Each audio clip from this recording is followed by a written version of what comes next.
dear listener, and welcome to 10 Laws with East Forest, a new podcast series that I am launching in order to explore through conversation with people who I think lead intrepid lives outside the box. And through that conversation, I'm hoping that we can learn a little bit about how they got there, where they're going, what they're into, and I would hope pick up a few nuggets along the way. So we're going to explore subjects of ecology and consciousness, nature, spirituality, dogs, whatever comes up, basically. Whatever I'm into, whatever they're into, whatever wants to be talked about. So my first guest is Matt Graham. He's a survivalist, a wilderness expert, someone I've known here in town in southern Utah for a while. And he has a lot of great stories, and he's a great guy and a good friend. But before we get into that, I did want to address this probably, let's call it a small gorilla in the room, about why in the hell I'm doing a podcast and why does the world need another podcast? I can see the cosmic eye roll as we think, oh, great, one more podcast in the world. But let me just address that head on and say the reason I'm doing this is because it just interested me. It's something I've actually been thinking about and working on for a couple years. I think it was 2 years ago that I started recording conversations with people with the intention of launching a podcast, and I didn't do it. I didn't, seal the deal or kind of get things out there into the world because I was sort of afraid, I suppose, about it being worthwhile or having value, perhaps it being judged. I don't know, all those things that come up in your mind. And so I just sort of stalled. But it kept coming back and it kept coming back. And I kept feeling that it did have value. And the reason being is because I meet a lot of interesting people in my life. I feel blessed, or I find them interesting. I'm just in my life when I'm traveling, and I always thought it would be so cool just to sit down and have little conversations, and I could just dig in a little bit and be like, tell me more about this stuff that you're into. Tell me more about how you got to this place in time, this place where you're at. You probably have made some really interesting choices. You've figured some things out for yourself, and I know I can learn from that. And if I even pick up one little nugget from that, that's useful to learn how to live wisely, to learn how to live well. And more than anything, we need stories in the world that are, news stories, right? We need a news story to tell us how to live or just, inspire us about how we can get there. So it's all about not feeling as alone. And if anything, more than ever with our digital lives and social media, we can use some of these tools, these digital tools, like an audio podcast. You can put that on, and hopefully we can feel like we're in the same place together, and we're sharing that conversation and that story together. So this is something that I do believe in, and my heart tells me that I want to do it, and it's something that I truly enjoy. So I thought, fuck it, let's just do it, and we'll figure it out as we go along. We'll figure this out together. We'll figure out what is of value, how to do it, where to do it, and who to do it with. So please, thank you for your patience, but also please do forgive any audio issues. Being a quote professional that I am with sound, you think I would have some of this shit figured out, but I learned by going through the fire that it's not as simple as I thought to record people just talking in the same room. And there were just issues that I seemingly just failed to remember about phase issues or echoes and all this kind of stuff. But thank you. I'm sure most people don't even care about that, because I do think that the content lives through regardless, and that there's a lot to be garnered, and quickly your brain adjusts and it's all good. But my point is, in my self-deprecating way, just saying thank you for your forgiveness and patience as I do figure this out. I also originally was like, I only want to do this in person. I want to just have conversations face to face, and which is always great. And that's something I got to do with Matt and many of the guests. But I quickly realized that that's obviously not super practical, and it really opens up my options when I can speak to people through Skype and Zoom. So I did a bit of that as well, and I'm also probably going to share other things with you too, like music, maybe some live cuts. I often have recordings from different performances that I have no real way to share. It's not like something I want to release through Spotify or iTunes, and it's this pressure of like you got to master it and all that kind of stuff. It's like, we can be a bit more casual that way through the podcast, and I could do meditations, whatever really comes up and feels like it would be in service. So I am excited to do this together. I'm coming to you today from Bouldertown, Utah, down here in southern Utah. It's a beautiful day. And last night I was walking around with Matt before we started, and he was showing me some edible plants here. And we got into the new sauna, which was awesome. And that's something that I've just started wrapping up construction on. And it's been a wonderful, wonderful project. Something I like getting my hands. It's something perfect. The perfect day for me is doing some construction, working with wood, using numbers and that side of my brain, but the creativity of trying to problem solve and figure out building. And then the second half of the day, working on music, and maybe the last half of the day, some kind of counsel or good hang, maybe a cold beer. So if you like this podcast, I don't have any sponsors or anything like that except for you. So the way you can support me and this new project is most importantly to give it 5 stars on iTunes. That makes a huge, huge difference for people just thinking about checking something out. To tell your friends about it, to tell your friends about East Forest, my music, obviously stream the music, buy the music, all that stuff is profoundly helpful to keep this ship sailing straight. But if you really want to go big and if you want to send out some financial support, you can always do that via PayPal at info@eastforest.org. That's also the email that you can just say hello at. And eastforest.org is where you can see live dates, which I have some things coming up around the country. And it's always wonderful to see the community in person. So without further ado, I bring you Matt Graham. He is a wilderness expert. He teaches skills. He does a lot of crazy things to push himself, but they're honestly pretty admirable. And he's been doing this for quite a while. There's a lot to learn from him, and I was really excited that we were able to sit down and have this conversation. We even were able to finish it up inside the sauna. So I hope you enjoy it. And here's Mr. Matt Graham.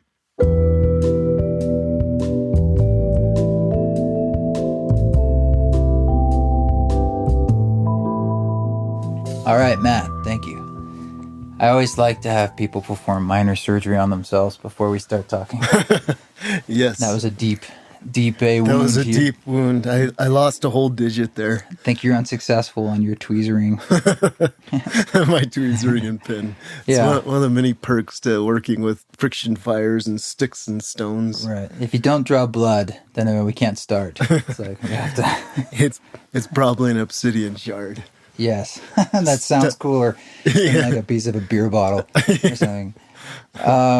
Cool. Thank you for talking with me. Yeah. I've been excited to talk to you because you have an interesting life and you've had a lot of interesting experiences, and I think it'd just be cool to get into that a little bit. You're someone how long have you lived out here in southern Utah? I've been out here 21 years now. Really? Yeah. 21 years? Yeah. Huh. So you came out here when you were 8? No. All right. No, I was, not to date my age, but I was in my 20s. Okay, cool. Yeah. And have you always been right around here in the Escalante area? Yeah, of sorts. I never really lived in town, but when I first moved out here, I built a traditional Fremont-style pit house up on a mesa, far away from water, far away from town, far away from everything. Is that technically legal? Can you just live as long as you like out there, or it's just sort of like no one bothers you? Not exactly. I mean, at the time when I moved here, there was some laws with hunting shelters that you could kind of fudge things a little bit, but But nowadays it's a lot more strict. Yeah. But I was up there for a couple years, like going quite thirsty. So then I realized it was a better idea to be a little closer to water than 2 miles away. All right. I have several questions, but I want to work backwards here. But I want to know how you even learned to do this, what the urge to do this was, and so forth. But let's start there. Like, I need to go back a little bit to understand this. You grew up in California? Mm-hmm. Yeah. Okay. Where, Northern Cali? No, Southern Cali. Southern Cal. Okay. So yeah. you grew up. I know a little bit about you. I think you grew up Christian. We did. Yeah. Your family? I went to church, non-denominational Christian family. Very West Coast, non-denominational Christians. Yes, it was definitely. We had a cabin up in San Bernardino Mountains. That was kind of our summer place and like weekend winter place. And then we had a house, kind of moved around a little bit, but Seal Beach and Huntington Beach. Mm-hmm. And tell me, what did your mother do? My dad. Well, your mother. My mom. My mom was a mom for a little while. And my dad, he actually made quite a bit of money by the time he was 23 and some real estate investments. Mm-hmm. But he was also that's unusual. It is 23 real estate. Yeah. Okay. Some property deals. He just kind of got it at the right time, and in Southern California. Yeah. Oh, all right. And he also is a very talented architect and has done some really unusual stuff, like not just houses, but like designing roller coasters. He actually designed the roller coaster at Universal Studios, the King Kong ride. Really? Yeah. Is it still operational? It is, yes. Yeah, no lawsuits to date, so it's still okay. And wow. he was proud of that. He said he developed it all the way down to the bad breath and everything. Isn't that more of an engineering thing than architecture? Totally, yeah. So he had that in his background as well? Yeah, there's, I think so. I mean, there's obviously to do something like that, but yeah, there's things that he didn't talk about, I think, in terms of like his full capacity, but a hard worker, he works 16 hours a day. And did you guys spend time outdoors? I mean, you went to this cabin in the San Bernardino Mountains. I mean, where did you start to get this lust for the wilderness and the outdoors and even the idea? I mean, I'm trying to connect the dots from that to building a shelter. I mean, you came out here. Yeah. Did you come out here because it was sort of wild and lawless? I mean, why here? Yeah. There was an early spark with the primitive skills. My dad was actually into Ewell Gibbons, so when we go up to the cabin, he'd take me around. He'd show me like the watercress and some of the edible plants, and my love for the outdoors. I think he definitely planted a seed, of some kind. And I was always interested in Native American skills, and I went to Indian camp every summer. You have siblings? I do. I have 2 half brothers, but I didn't grow up with them. Did I say that in the past tense? Did you have? Yeah. You have siblings. I have siblings, yeah. And are either of them on any path of similar ilk of being out here in the high desert? No. What are they up to? They're in their 30s. They're still living with my dad. Living the life in SoCal? Living the life, saving up money. Endlessly? Yes. Yeah. I don't know. I talked to them a little bit. I think they're just trying to save up to get, to try to actually buy something instead of get into the rent game. Do you feel like a bit of a black sheep of the family or sort of the white sheep? I mean, you're the one who left and leads a slightly different life. Yeah, no, big time. I mean, all my family still lives in SoCal. So are they down with this? Are they supportive? Yeah, I don't think they were. I don't think my dad was at first, just because you're like, Dad, I'm living in a dugout hut in like Utah, and they're like, interesting. Yeah, I mean, my dad came from a little bit more of a monetary existence, and that was a big part of his life. So to walk away from that and pursue something to, a city dweller, my life appears as I'm a professional homeless man, right? Right. Did you burn your money in the ground? I have, yeah. Have you? Yes. Wow. Okay. Yeah. No, I've definitely had my spouts of the whole Call of the Wild for sure. Fuck the system. So, what was it though that I mean? I'm still not sure how you got here. Like, was you? Yeah. So, I mean, there's definitely some few gaps in the story, but I left my folks' place when I turned 17. I left early, and I went to Yosemite Valley and started climbing and learned Native American skills from the Miwok Indians there. And then there was a curator at the museum. He taught me about hand drill fires and sinew back bows, and he was really into Ishi, which was the last Yana Indian.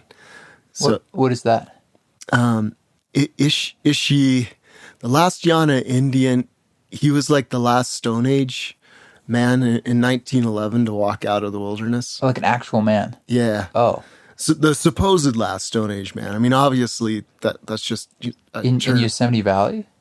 No, he was actually north of there. He was more in I think it's in the Shasta area, but he lived on a creek called Deer Creek, actually. No kidding. Yeah, and they were fishing for salmon and deer and hunting deer and gathering the fruits of the land. But his tribe all died off, and he was alone. I think, if I recall, for quite a while, and eventually he came out of the wilderness. And you're saying that this friend of yours who worked at the museum picked up skills from him? Is that the idea, or no? He's just telling you about him. Yeah, he was telling me about these Stone Age skills and how they were present, less than 100 years ago at that time, and he was teaching me about some stuff that was amazing. Like at the time when you see somebody just take two sticks and spin up a fire, and this was like 27 years ago, back before all these survival TV shows.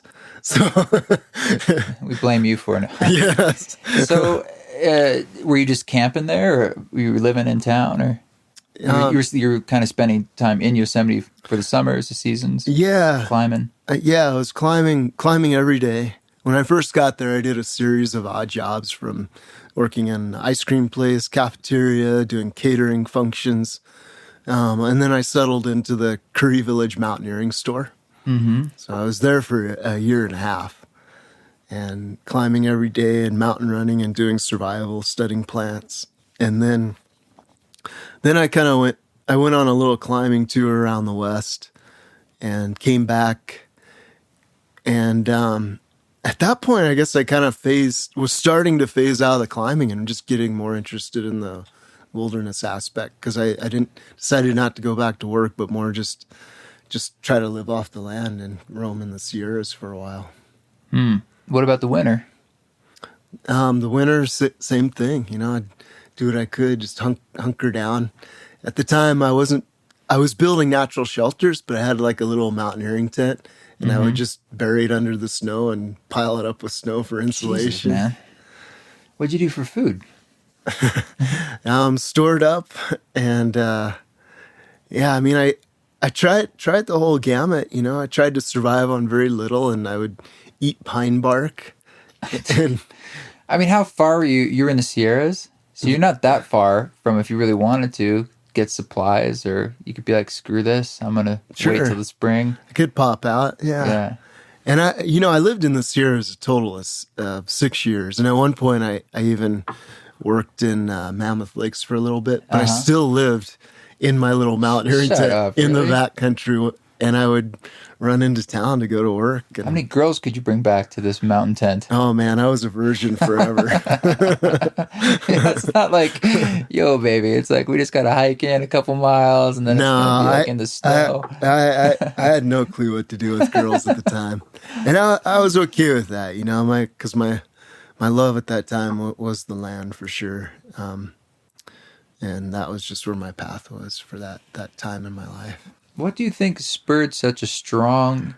That's a very strong reaction at a very young age. Was there anything that was seminal that made that happen, or the way you were brought up that because you're sort of reacting against something, a dominant culture, and for most people in their 20s, they're running full speed into it, right? They want to be playing the fame game, the shame game. Yeah. But you did the opposite. Why? Yeah.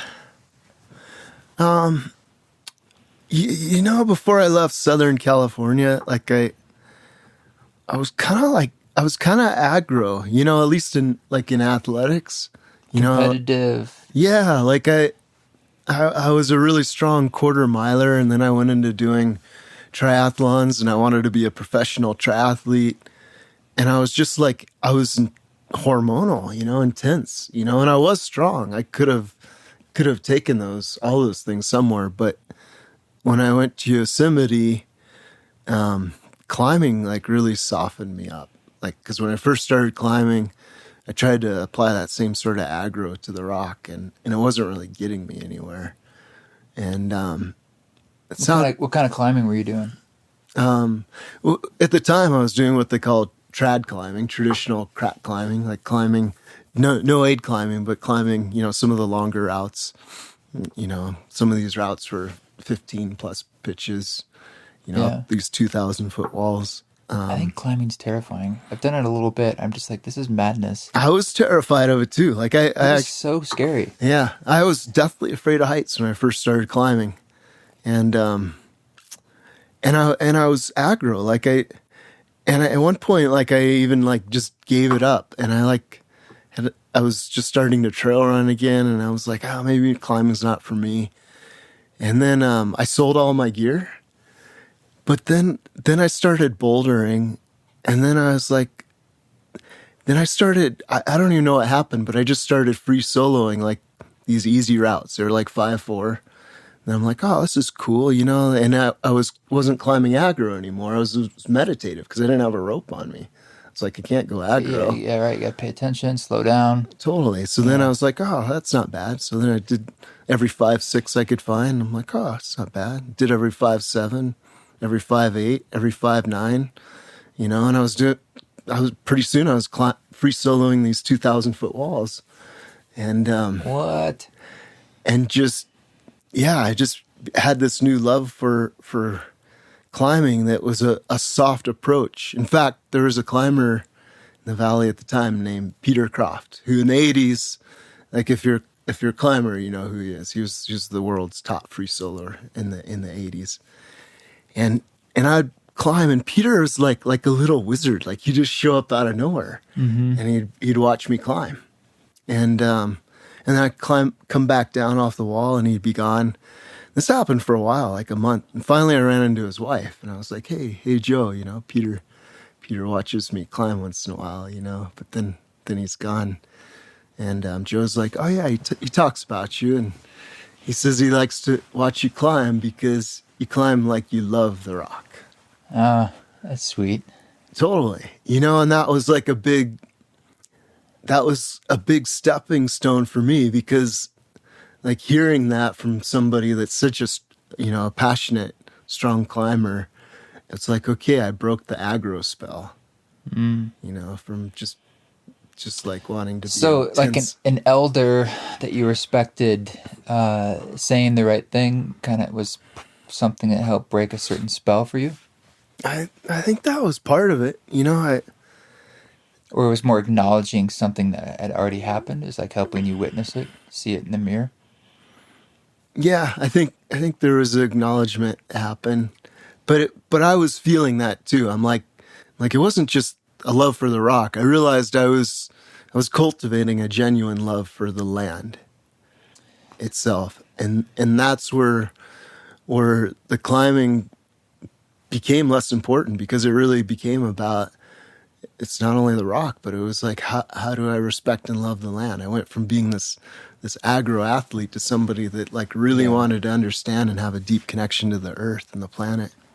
Yeah, I found for myself, when I had that same desire for connection to land or place, that one thing that starts to go by the wayside a bit is the need for accomplishment. Mm-hmm. Like, I love to go on wanders, meaning like I don't really have anywhere I have to go or a distance I need or a destination. Mm-hmm. I'm just here to kind of cruise around and enjoy the land, explore things, rest when I want to rest. And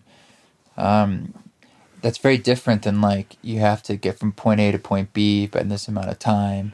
And maybe do it faster than you've done it before, or push yourself to go further, which is, do that too sometimes. But you just start to reprioritize that, I guess.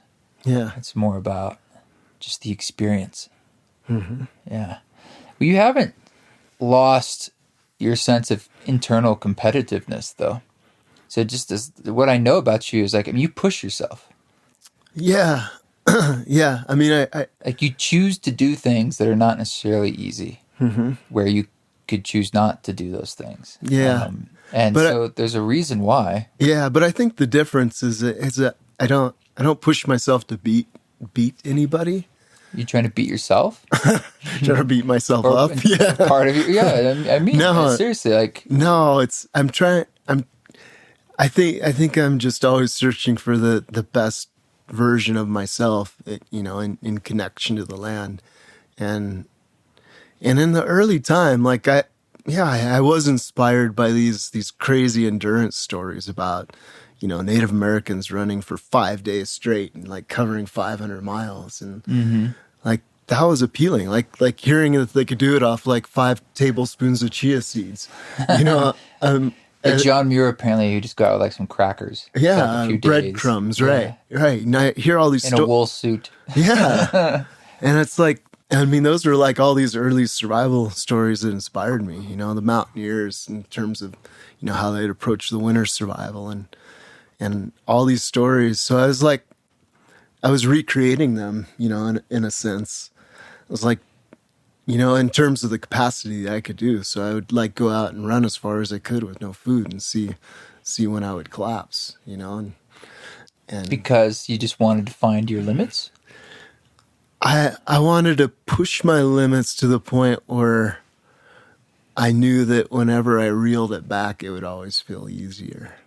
Do you feel that same sense now of the needing to find the edges of yourself?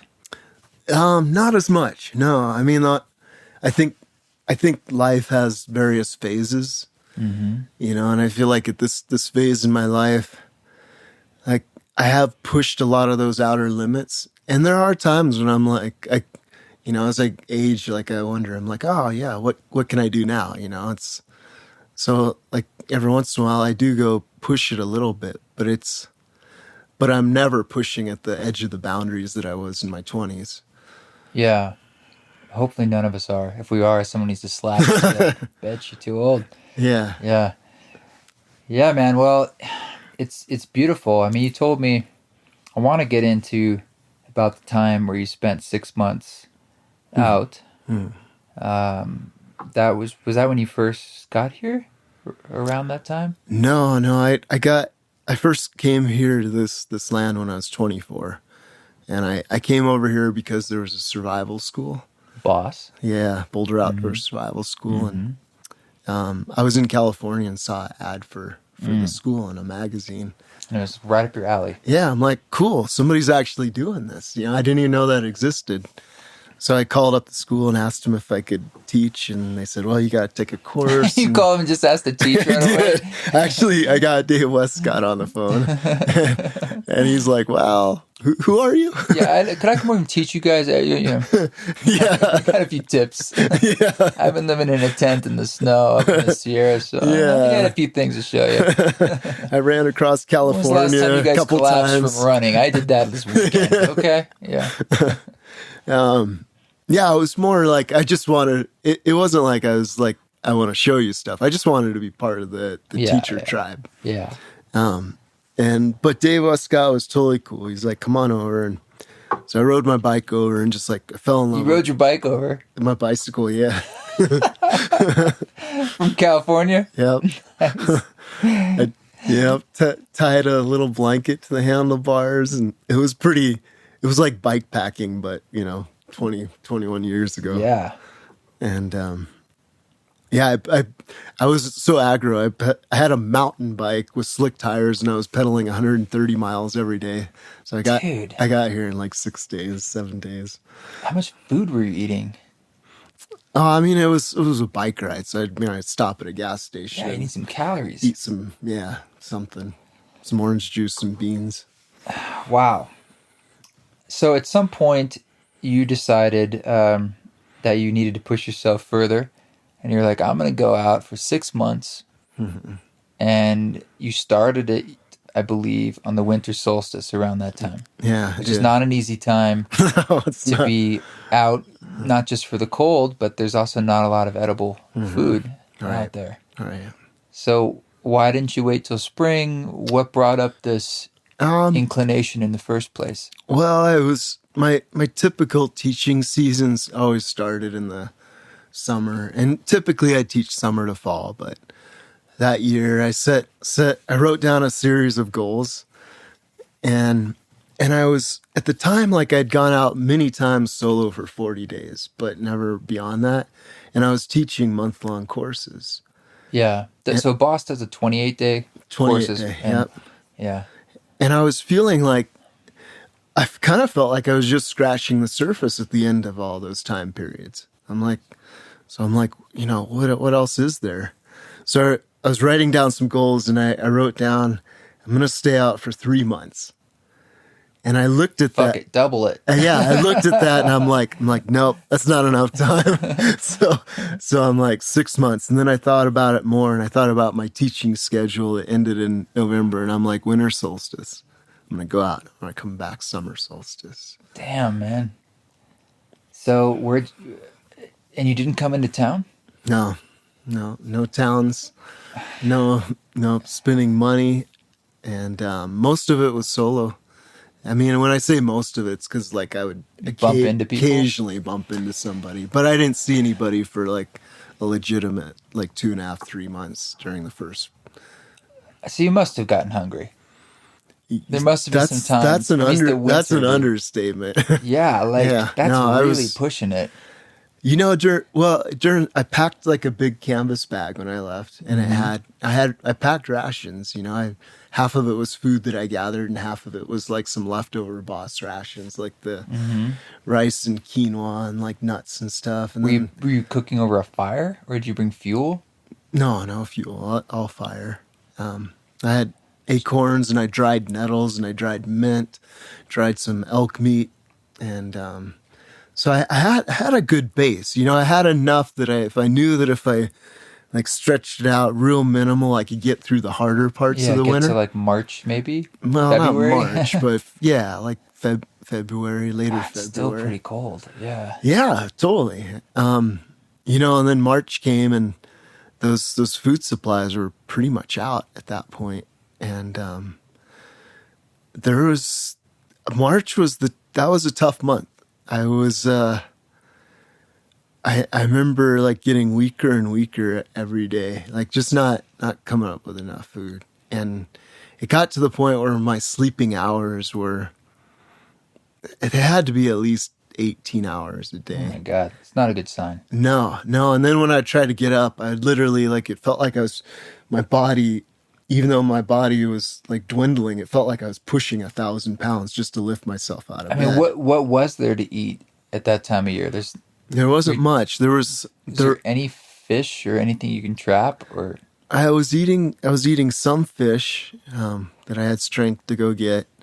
The nettles were just starting to bud, and watercress was just starting to sprout. Not a lot of protein. No, so I was eating those greens every day. I was eating fish once in a while, and every once in a while I had just enough strength to go get a squirrel or rabbit, but it was kind of...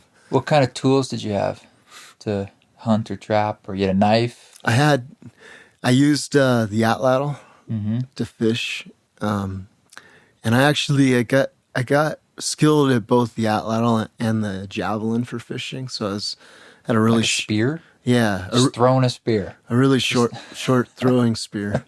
Like it actually became a game for me, because first I had a 6-foot long spear. These are creek fish, right? Creek fish, yeah. And eventually I got so accurate at throwing that I kept shrinking it for a challenge. Even though you're dying of starvation, you're like, yeah, why not? Just make this a little harder. Yeah.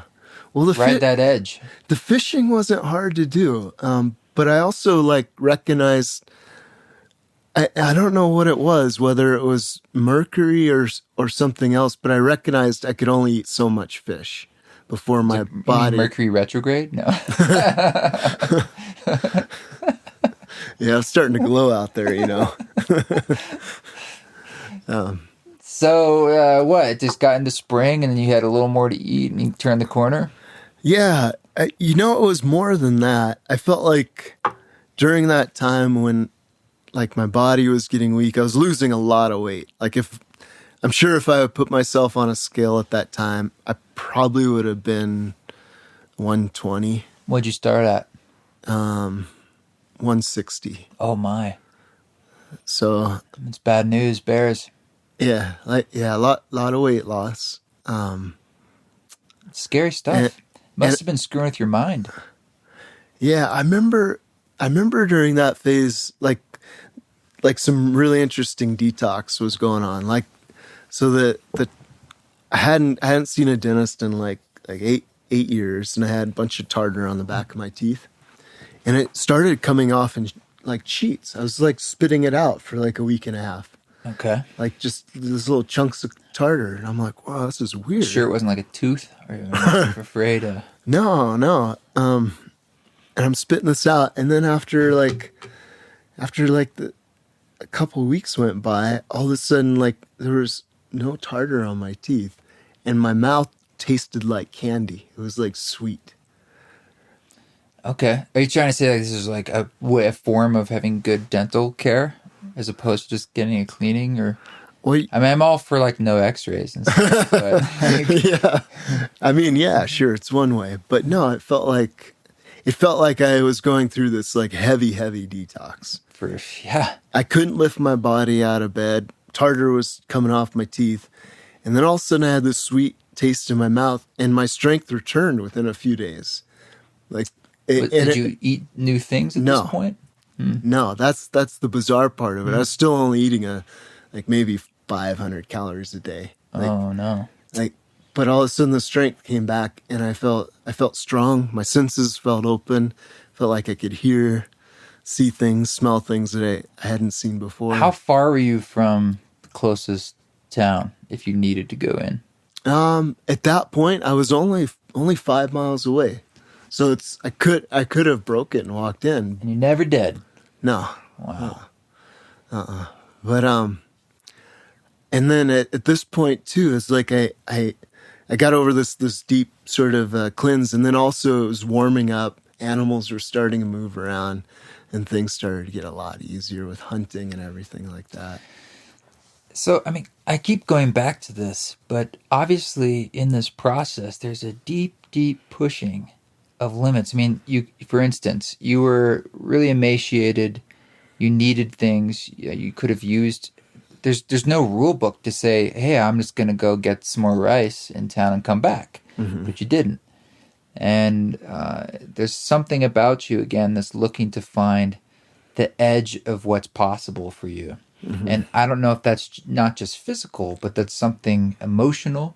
There's something spiritual about that. There's something about just exploring what your own discipline is.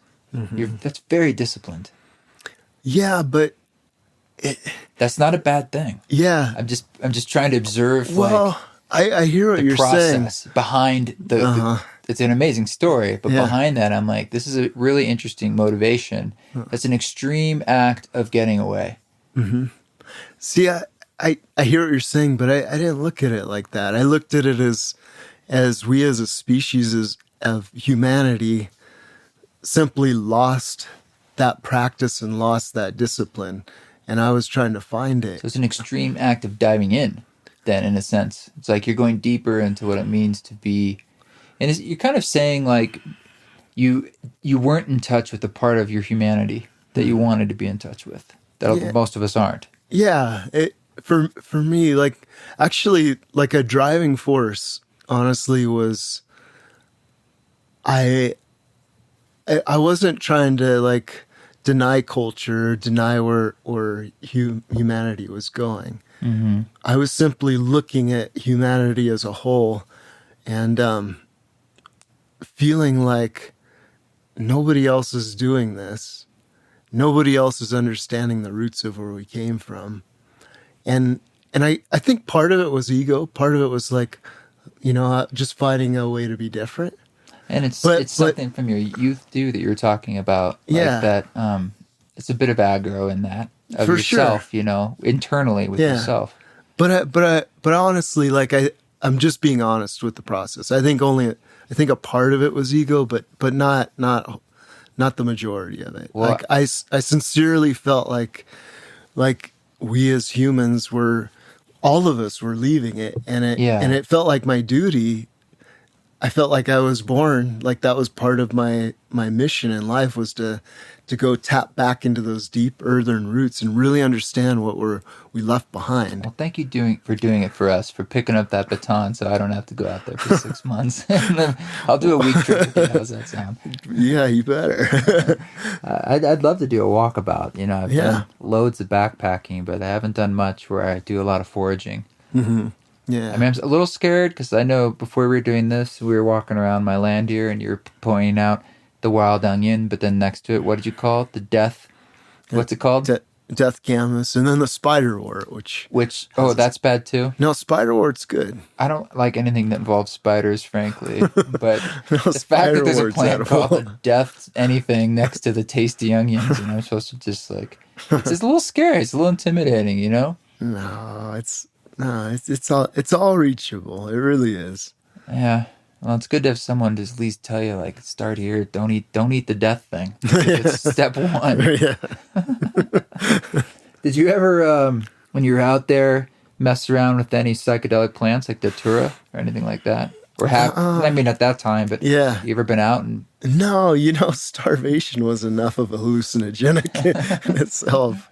Like I never really felt like I needed it. I did. I actually accidentally took datura once, and how does that happen? You slipped and fell, and no, it's smoked a pipe. Kind of embarrassing. Actually, it's funny because when you talk about like misidentifying plants, I was digging up a fire pit in a big, gigantic like licorice patch, and licorice around here doesn't taste very good. So I'm digging it up, and then all of a sudden this like super plump licorice root pops out, and I'm like, whoa. I was like, oh, that's interesting. So I took a bite, and I'm like, oh, that's actually pretty good. So I took another bite, and I'm like chewing it up, and then I'm like, Matt, it's not licorice root. So I like look around, and like 20 feet away from me is a little datura plant. So I go over there and I dig up the roots and realize they're kind of running over there. And, wow, they go that far? Well, I don't know. It was this different plant, like an older one. Right. But I matched up the roots, and I'm like, oh, okay. Yeah, I took datura. And I was actually with a friend of mine, and I told him, I was like, dude, you got to keep an eye on me. Yeah, heads up if I get a little wacky. I don't know what's going to happen. And we had been out for over a month at that time. So he was super lethargic too. So he took a nap. And then I went down and went fishing, spear fishing. And you were spear fishing like purple dinosaurs in the water. Pretty much something. I was like, it was really weird for like 5 hours. Like I would look at a mountain like a long ways away, and I'd see every layer of the mountain from miles away all the way up to like within inches of my eye. And then the same thing with the water. I saw like every layer of the water all the way up to my... Well, that sounds sort of like an advantage for hunting. No, I didn't get a single fish. It was like wigging with my my visuals. Can't tell what's what. No, it was not a good thing. And it was a little scary because I was like, all right, when's this going to stop? Yeah, where's it going to go, too? Yeah, I don't have much interest in datura. It's a plant I deeply respect, but I won't even touch it if I see it out. I just have too much. It's so powerful. It's really powerful. I've had friends that have had really bad trips on it. Yeah, it's got a darkness to it, a power to it that it's not something that I am drawn to. Yeah. I know someone who grew it in their garden intentionally, not to use, but as like a power plant, but they wouldn't touch it. And so everything was like about like working with the plants around it. And Yeah. yeah. Yeah. People use it for like a muscle salve, like topically. It's sometimes Really? mixed in, but it's after that experience, like I never had any desire to go back and actually try a different dosage or anything. Well, Like, are there other psychedelic plants or fungi in this area that were ever at all that you know of? I don't think traditionally. I mean, of course, there's psychedelic mushrooms you find They grow here? on cow patties. Sure. But I had a giant mushroom that grew right here in the middle of a sage plant. It was about a foot tall. I don't think it was psychedelic, but Yeah. I think it was a bolete or something. yeah, that could be. But I thought it was rather auspicious. It grew like right when I got here. Yeah. I found it in the sage plant too. I thought that was cool too. That was like inside a sage plant. Yeah, Yeah. that's cool. But I never had desires for psychedelics growing up. I actually didn't even drink alcohol till I was 26 years old. And Man of contradictions. yeah, well, I didn't eat psychedelics. Like I just felt like my life was always a dream. I was like, why alter that reality? Because it's already pretty potent and deep. Did it feel like a dream though once you went into these places where you're living more outdoors? Was that even when you were growing up in California, it felt the same way? Was there a shift? I've always felt a little different as a kid for sure. But yeah, being outside definitely had a pretty had more of a canvas, I guess, to express that. Just being outside, immersed full time. Some people say that when they live more off grid or get into the rhythms of nature after a few years of that it starts to open things up within themselves. Their creative potential, or they start like channeling, or their life is more dreamlike. Have you experienced anything like that? Yeah, I mean, I can't say just from living outside, but definitely from living, going on long walkabouts and living as a hunter-gatherer, for sure. I mean, there becomes this potency too in your dream world where your dreams become so vivid at night. Sometimes it is hard to tell the difference between your waking hours and your dreaming hours. And Well, this ties right into what I was talking about with Matt the other day for the podcast about dreaming and reality and what is that, and yeah. wow. Well, I'm also curious, when you were out there, any of these times you've been out, what kind of stuff has come up for you? Like this podcast series it's riffing off the idea of the 10 laws and that song, that one of the East Forest songs that's about sort of a hunter-gatherer's code of 10, which is appropriate for you. But it's about a friend of mine who created a path, a set of stars to keep his life on track. Some maxims for his own life. And I mean, what are things that came up for you when you were out there that maybe have been integrated into your own life as life lessons, or even practices that maybe you've brought into your life, stuff that you might do or not do? Yeah, I mean, there's quite a few things that when I started this, I was really just trying to understand a more kind way to treat the planet and live on the planet. Yeah. And that was something I learned from my 6 months solo. Like I came back and I had a little bag of trash that was like the size of a grapefruit, and then the next day I made a bag of trash that was 3 times that big, just by going to the market and splurging. Right. And I'm like, wow, for 6 months, I was able to be pretty kind to the earth. And it wasn't like I was raping the land, like people might say. Like there's this bad rap sometimes that hunter-gatherers get. It's like, well, the reason people sometimes say because we're such big numbers on this planet, that's why we have to like transport things from China and do all this stuff. But the reality, what I learned being out there was, once you really live in a spot for so long, the land just like, it automatically teaches you to respect it. It takes time, but like you learn how to collect plants that actually increase the harvest. You learn how to fish and hunt in a way that's respectful and doesn't damage the populations. Well, just localizing. Right. You see the impact. It also has less impact. Right. Than it has less, but you also see it. Like we're so far removed from the impact that we don't understand how much we're actually damaging, trying to get these foods to us from overseas. Right. There's this idea of companies being responsible for the disposal of their products, too. You ever heard that idea? It's like whether it's factored into the price in that sense, which probably to be passed to the consumer, or they're literally responsible for the complete life of what they create, which is completely the antithesis of how we do things now. Yeah. Everything's very disposable. We don't know where it comes from. We also don't really know where it goes when we're done with it. Our trash and stuff. Right. Yeah, it's crazy. Yeah. Like when I was in Copper Canyon with the Tarahumara Indians, when I first got there, I was a little taken back because like, they'll have a bag or a bottle and they just throw it on the trail. Really? Yeah. And I'm like, well, this is kind of weird. But then I noticed like another native will come by and be like, oh, I need a water bottle. And he picks it up, or they have like an old shirt or something and they just throw it down on the trail. And because they don't have like trash facilities, but they're still reusing this junk at some point. Yeah. Or what, we would consider junk. I was going to go throw some more wood on the fire and then we can do a little bit more. Is that cool? Sure. All right.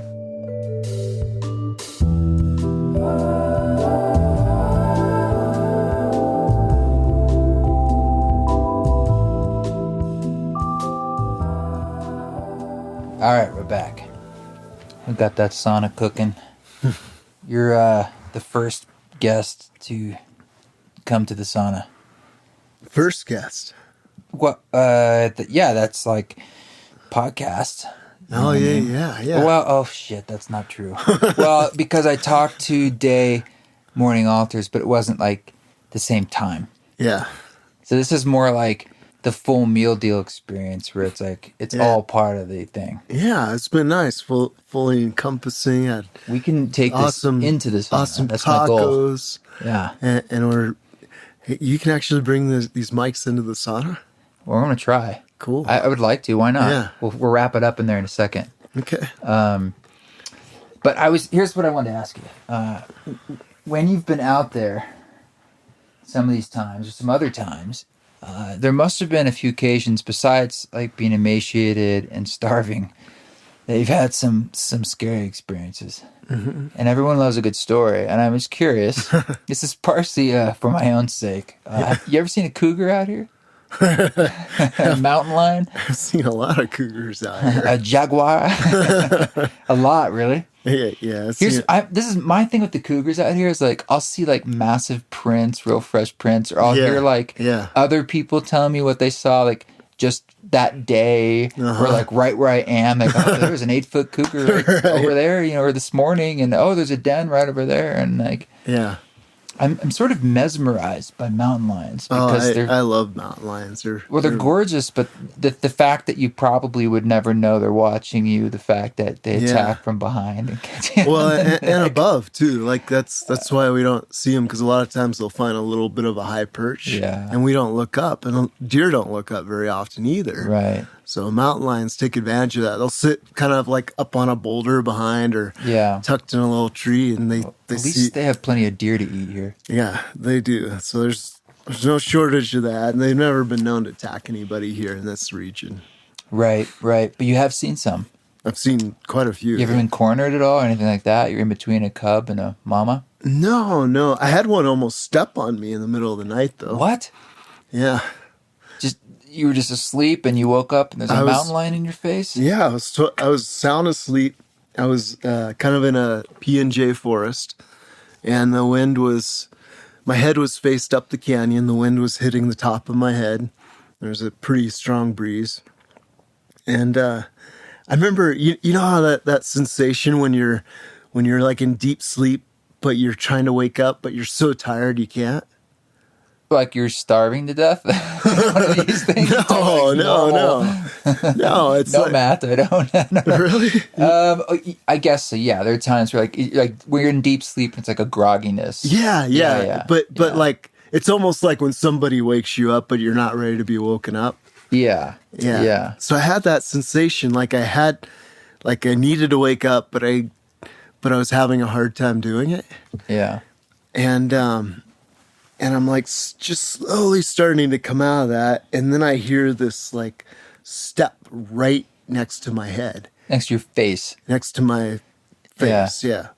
So I spun around like super fast, like really attentive, and right there with like me to you, which is what, 3.5 feet.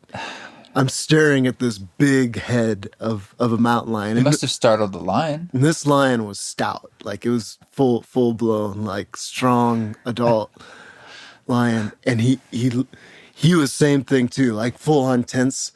So like I was like, if one of us doesn't relax, this is not going to go good. Mm-hmm. So actually, like I dropped my shoulders and like relaxed my whole body, and he mirrored me.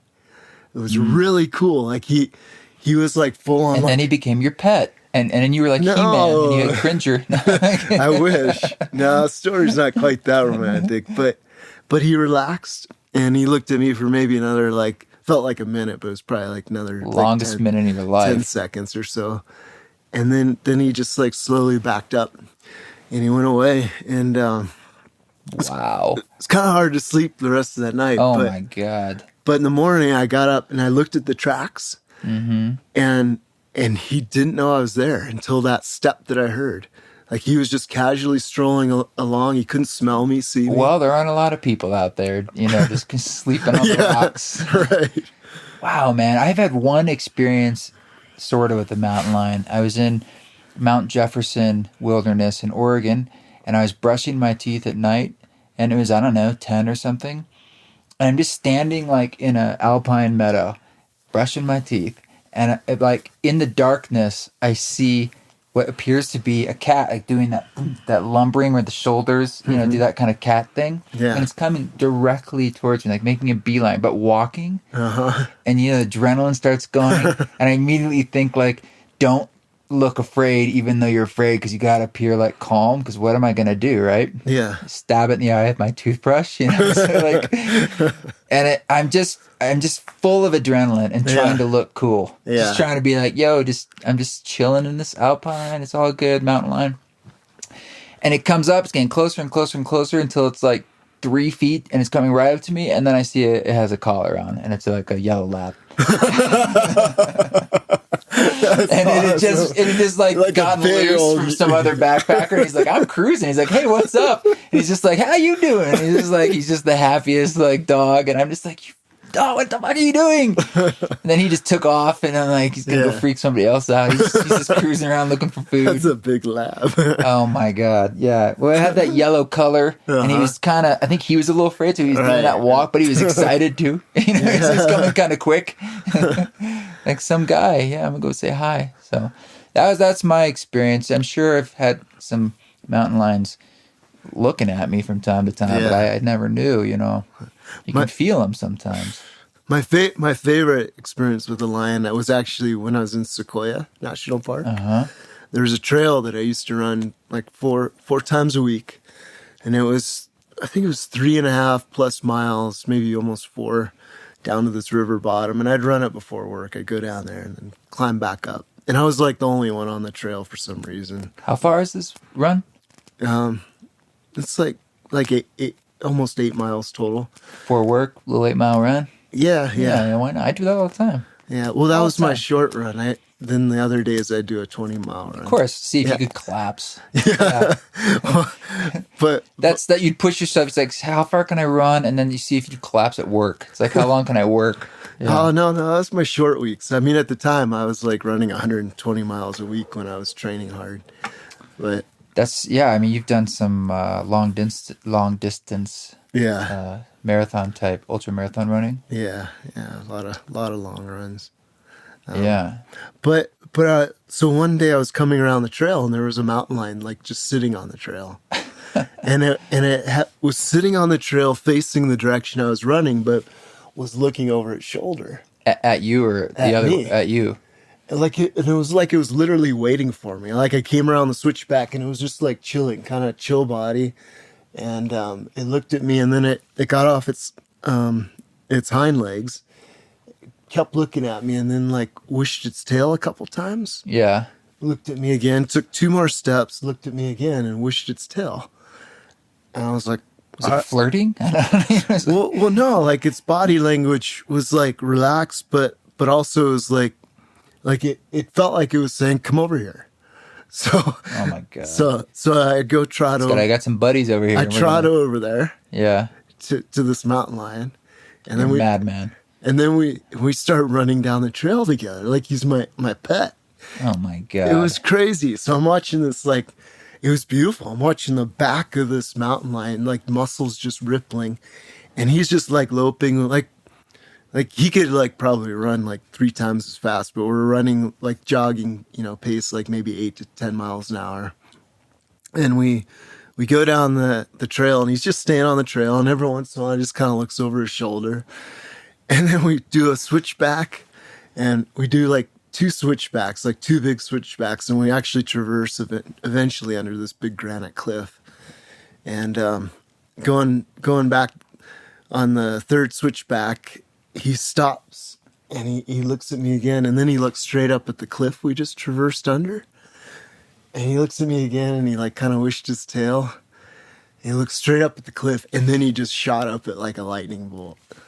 What is he, like an alien? And that's where you pointed your sword at him and said, "I have the power of Grayskull." No, that's when I said, "You win." I'm impressed with your climbing skills, but totally like the whole time. Was he like slightly domesticated? Is this like a where was this? Sequoia? No, Sequoia, total wild. He just was having a playful day, like. So that trail, since I was the only one running it, I'm sure he was like watching me, like probably for weeks, if not like a couple months. And eventually he's just like, So I like your style. You run every morning. Yeah. I'm gonna go play with this dude. That's pretty crazy. Yeah. I'm not a cat person. I'm a dog person. So I don't even understand cats. Yeah. This is basically a giant cat. So it's like the body language of it. Mm-hmm. Like dogs, I got it. The tail a whole bit. But there aren't any like, wolves, I suppose. Mm-hmm. I still wouldn't feel confident if I saw a wolf. Yeah. You ever seen a wolf? No, I've actually never seen a wolf. I wouldn't want to see a wolf because they're crafty. Mm-hmm. They're like coyotes in the sense like they'll try to trick you. I would definitely. For some reason, I've always been comfortable around a mountain lion, but I probably wouldn't be as comfortable around a wolf. You had any issues with coyotes? No. Being weird? No, not weird. I've had them kind of. They get close sometimes. But Yeah. I had a friend, this is from Jersey, and he went camping out in Jersey, and he's not a camper, and it's my old roommate, and he told me that, like, he got surrounded by coyotes, and he called 911, and the operator's like, what do we do? He's like, you tell me what to do. Nobody knew what to do, because this is, like, New York City metro area. Yeah. I think they decided that he should throw something at them. They should have just got a recording of a mountain lion and blasted it on the phone. He could hold the phone up. Pull up a YouTube video. Yeah. I used to do that with my dog. I'd pull up YouTube calls of wolves. Yeah. And you just watch the dog tilt its head back and forth. Like, how did you get a wolf in that device? You're a crafty one, master. Actually, when I was in Yosemite, I was at a backcountry campground. This one guy had a recording of different animal sounds. And this bear came in and was harassing his camp one night. And he put on a mountain lion. And the bear went aggro on him. It sounded like he was shredding his tent up. Whoa. It did not work. You don't want to mess with bears, man. No. There are a lot of there's black bears everywhere, which I was never too concerned about. I was more just sort of, I'm really good about clean camps and keeping my food away from me at night. But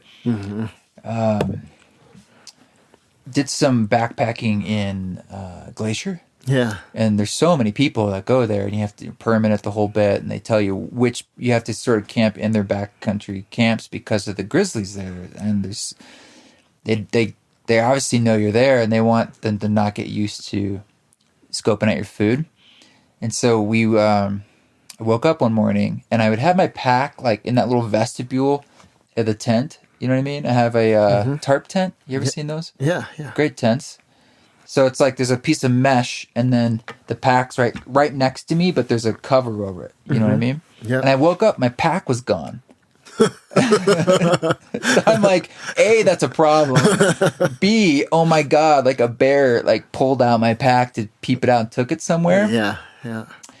So I'm just, it's the morning. And so I'm real slowly, kind of zippy thinking it's just like right there, like munching through my bag. And there's nothing in it that I remembered, but sometimes people will leave like a little piece of jerky in there or something, or a little Cliff Bar. Right, or some odors. Yeah. And I unzip the thing and I find the pack and it's just like across the way and I see a deer.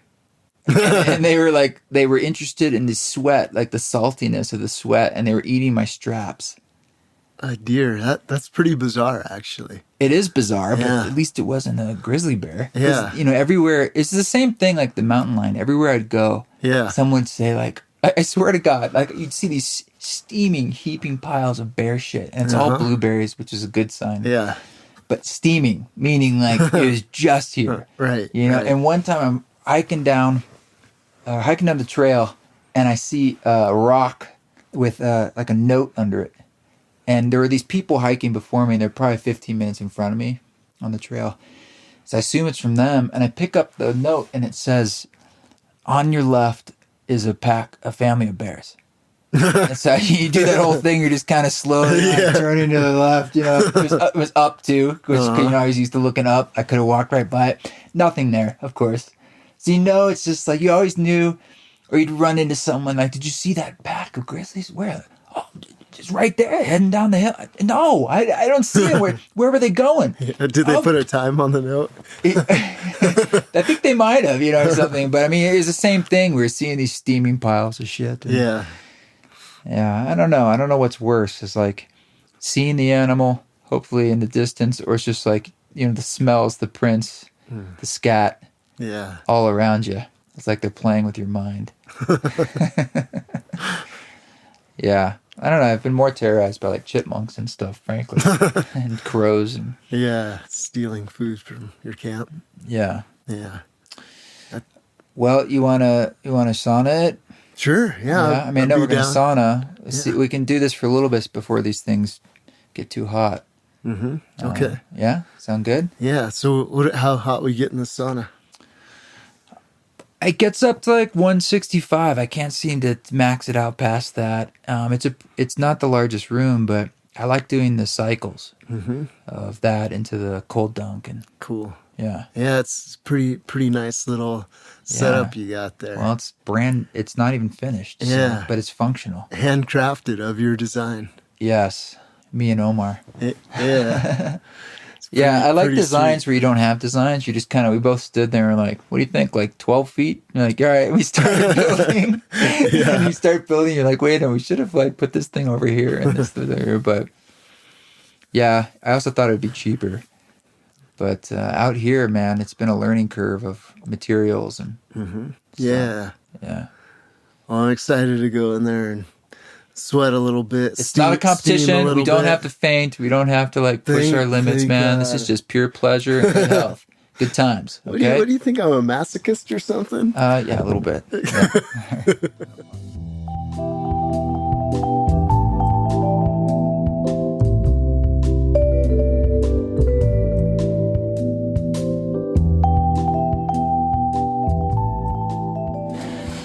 It is hot in here. It's warm, yeah. I think we should do this before I get it like humid. Yeah, for sure. Just another like few minutes. Just finish up the conversation. Do you ever do things that sort of like saunas or things that sort of I mean, I suppose like running and all these things are ways of pushing your consciousness to find clarity. But is that sort of a practice for you? Yeah, I suppose some type of whether it's running in summer heat or winter sauna. Yeah, I mean, I definitely have always appreciated the saunas. When I was guiding with Boss, I'd always end my courses with sauna for the students. Did you make a sweat lodge, or did you guys have a sauna? More of a sweat lodge, so traditional style, like willows and. Yeah, I built them with willows and then cover them with tarps, and then later I built more of a traditional Navajo style sauna on the land. So it was actually basically logs that were cut to form a teepee shape, and then it's packed with bark and then clay on top of that. That's a little more permanent, huh? Like it takes a little while to build. Yeah, definitely. It took a few days to put together, of pretty strenuous labor. Yeah. Yeah, I mean, do you find that like when you go running or you do these different things that there's a like I know for me the real reason I built this sauna was for mental health. Mm-hmm. I mean, Yeah. actually the second reason was physical health, because I know there's a lot of great research about boosting your immune system and life longevity and toxins and flushing your lymph node system and so forth. But yeah, for me, it's a great way to like reset mentally. Yeah, I agree. There's something, especially when you add, go in here, you get that heat, and then you add that cold plunge in the end. Whether it's a cold shower or a cold pool, river, or snow bath. But maybe I'm discovering, just in talking about it, like this similarity of how you're talking about challenging yourself. Because essentially in a sauna, you're pushing yourself a little bit. You're sweating out of your body's comfort zone physically. And by doing that, there's a certain benefit. And I'm sitting here saying how it helps me sort of drop anxiety a bit. Yeah. Or if I'm got some mental patterns going on, it can help me sort of drop them. Yeah, I could totally. Or lessen them. I could see that for sure. There's some interesting research that I've been told by students anyways about how hot and cold affects the mood, that we're in. And I definitely think there's something to that. Like if you go to that extreme, it's almost like you're pushing that heat, that sort of intensity or that mental tension out of you. But what happens to your mind when you're going through these intense things like long distance running or just anything that involves endurance or stress on your body? Yeah, I think, well, for me, I've always found that, I guess because the experience is so hard, the only way for me to be present with it is to surrender to it, to not fight it, not bring that emotional status to the point where it is like, oh, this hurts, my legs or my lungs are burning or whatever, but actually more surrender to the experience. And since so much of what I do is land connection, it usually part of that surrender is allowing the land itself to speak to me rather than going so much internal. Does the way the land speaks to you, is it through sort of feeling more than thought? Yeah. I mean, it certainly, it's not, obviously it doesn't speak to me through my own thoughts. It's more of a... Meaning like when you can slow down your own thought process, you can hear better the voice of the land, so to speak. Yeah, for sure. There's definitely something to that. And I think that's why approaching the land from a hunter-gatherer standpoint always has a very distinct voice, because you're in a sense you're leaving all the gadgets and the tools behind. So you're stripped down to your raw essence. And a lot of times I would just go out in a breechcloth and a stone knife. So I'm just... What's a breechcloth? It's like a loincloth? Loincloth, yeah. So like if I rolled up on you in the wilderness, you'd be cruising around on a loincloth with a knife? Yeah, a stone knife sometimes. A stone knife. Yeah. That's full caveman style. Yeah. I mean, I guess you could call it caveman style. It's hardcore. Do you have shoes? So, I mean, I go barefoot a lot of times, but then I'll sometimes have like rawhide sandals or, elk skin neck sandals. Wow. Yeah, you introduced me to those Luna sandals. I love them now. Yeah, the same style, but just made primitively. Oh, okay. Yeah, those are great. You can run in them too. Yeah, you can cover some miles in those, and that's what the Tarahumara were, doing all their long forays, and some of their historical records say that these men were covering 500 miles in 5 days. Really? Yeah. Where are they going? Either delivering messages or they're just going to an event, another tribe party. distance away. Sometimes they're carrying goods for people. The miles, I do have to be honest though, like my research and my time down there, I found that the miles were not translated. So when you read accounts about this, they're actually speaking about kilometers, but we throw in miles. Either way, they're covering some ground. I don't really care how far they're going. It's just kind of like... It's a long way. I mean, they're covering they're not taking 60, 70 miles a day. Yeah. It's pretty... It's impressive. Oh, yeah. Yeah. I mean, I know when you do a lot of through hiking, like on the PCT, you got to be doing at least 20 a day. And on flat ground, probably up to 30. But if you figure 10 hours of hiking, most people are about 2 miles an hour. You just that's 20 miles. Mm-hmm. Yeah. Full day at work. Yeah, for sure. And nowadays, there's so much ultralight gear and people doing all those through hikes trying to push their own limits, and 30 miles a day is really common nowadays. Yeah. Well, I don't know if common's the right word, but there's a subset of people who that's common, but yeah. I mean, people with Fitbits counting their steps, you're probably even breaking 10,000, Right. Which I think about 20,000. How much is a mile roughly in steps? 5,000? In steps. Let's see. A step is a yard? No way. Average gait is probably 2 and some... Okay, maybe it's a yard. Let's say it's 3 feet. Yeah, so it'd be like 1,600 steps a mile, if that's the case. Miles, 5,200 some feet? Is that right? 5,600? 5,200? Yeah, it sounds about right. It's... What is it? 1,600 and... 1,700 and... Yeah, my math brain's not working. It's somewhere between... It's the sauna, man. 1,700 miles. Yeah, normally I can calculate mad things. Yeah. But it's 1,600 meters in a mile. Okay. So anyway, I don't even know why we're talking about that. I remember. I'm just starting to really sweat here. It's working. The delusion's kicking in. We haven't. Yes, I feel the earth. I'm not even thinking. I know. I haven't even put any water on this yet. We got to kick up the sound system in here too. Mm-hmm. Well, we can wrap it up, man. How do people find you? Because I know we didn't really talk about this much, but your sort of main dedication these days is teaching, or your passion, I should say. Yeah. Am I getting that? I believe, right? You told me that. Yeah.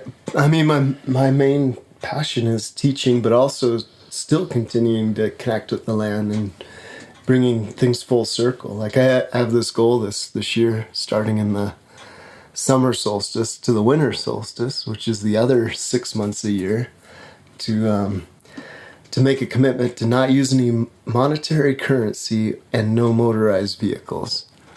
So just those two things? Just those two things. Come on, man. No, I'm kidding.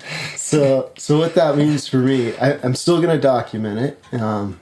And I want to spend a lot more time hunting and gathering, and also working more in local community, working on the barter system and with friends and stuff, and trade and craft. And you live in the gift. I mean, beyond barter is just sort of constantly in the mode of giving. And it's not always a direct path how the gift comes back to you, but that is it'd be wonderful to see your own experience if the golden rule just flourishes when you truly let it go and live in it like that. Yeah, I'm excited about it, and I feel like it'll be nice to tap into my 6 months solo and reflect on that, because that was 10 years ago.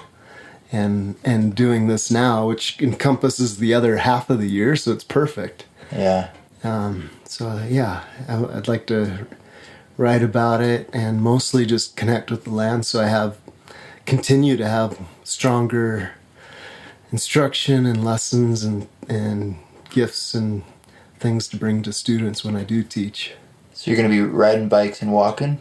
Yeah. And flying in your dreams? Yeah, so maybe flying in real life, we'll see. That'd be a pretty badass skill that you pick up. Yeah. That'd be a great thing to teach. So if people want to, where do you teach? How do people find you? How do people link up with you? Yeah, well, currently I don't have a website up yet, but all my classes are available on social media like Facebook, Instagram. It's Matt Graham Earth Skills. And on both? Yeah, one's Matt Graham Earth Living Skills Facebook, and then the Instagram handle is Matt Graham Earth Skills. And didn't it used to be something else? Did you change it?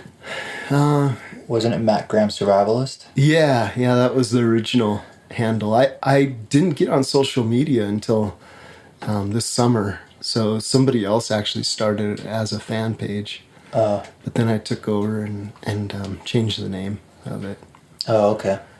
So, yeah, it's available there. And I'm currently teaching through the Boulder Mountain Guest Ranch.